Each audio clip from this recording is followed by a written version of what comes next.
Искането на пловдивска фирма да стартира добива на волфрам, съдържащи руди, определено се превърна в едно от най-значимите за велинградчани неща, случили се през изминалата година. Срещу инвестиционното намерение за първи път се обединиха туристическия бранш, политическите партии в Общинския съвет и гражданското общество.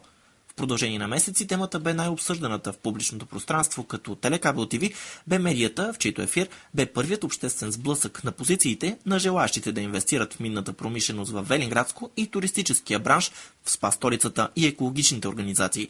И въпреки, че дебатите за и против добива предизвикаха интереса и на националните медии, единствено ние ви показахме подробности и от обществените обсъждания в село Кръстава и в Велинград.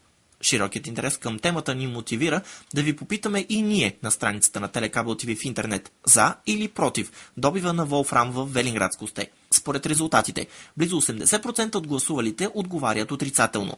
Те подкрепят твърденията, че добива на волфрам ще окаже негативно влияние върху околната среда.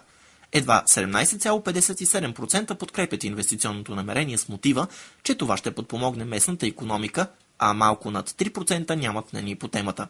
В рамките на месеца пък трябва да стане ясно и официалното становище относно добива и на регионалната инспекция по околната среда и водите.